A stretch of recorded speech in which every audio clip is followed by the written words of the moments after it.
Hi, T. Carlson here. It's always a good time for the Beatles. The Beatles made several films while they were together as a band, and today we're going to look at the Blu-ray release of the second one of those feature films, that being Help from 1965. The studio album that served as the soundtrack to this was their fifth studio album, and certainly one of the most popular the band ever recorded. The actual film revolves around the Beatles finding themselves on the run when one of the rings that's on Ringo's finger is wanted by a murderous sacrificial cult because their sacrifice needs to be wearing the ring in question in order to get the results they're seeking.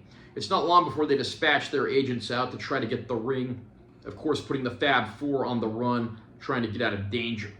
How will it all end? How will it all play out? Just from the summary that I gave you, this movie definitely sounds a little stupid and silly. And that description is actually pretty accurate. But I have to say, this is one of those cases where it actually works to the advantage of the film. Help never takes itself too seriously, and that's part of the reason I think it's one of the better Beatles films. Not to mention the soundtrack is usually one of the greatest that the band ever put out. I mean, you have songs in this like, of course, the title cut, but then you have, Ticket to Ride, one of the greatest hit singles the band ever recorded. So it's a nice mix of music and comedy, and while the movie's certainly dated, it's still a lot of fun. This movie was directed by Richard Lester, who had previously directed A Hard Day's Night, the group's first film. And then he would also go on to direct Superman 2 and 3, which might account for why the Beatles' version of Roll Over Beethoven actually appears in Superman 3. So I have to say, this movie is more or less exactly what you'd expect from the summary I just gave you.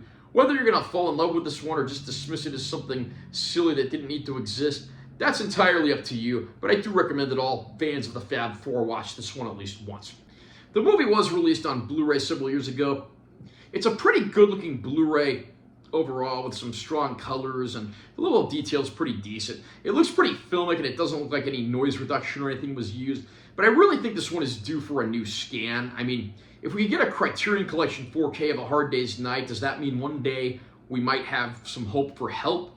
It'd be great if a company like Criterion would get their hands on this one and give it the deluxe edition treatment, because I'd really like to see this one looking its absolute best. That said, this Blu-ray is certainly no slouch.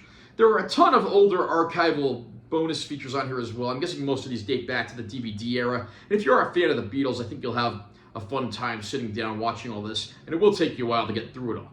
So I do have to say, I do recommend this Blu-ray if you're a fan of the Beatles. Just know what you're getting coming in. How about you? What do you think of Help? Do you think it's the best Beatles movie? Do you think it's the worst Beatles movie? Where would you rank it? Comment down below and let me know what you think. Also, remember to subscribe to this channel for more content. I'm always posting new videos. And make sure you give this one a like if you found it helpful. I'm Taylor T. Carlson. I'll see you next time.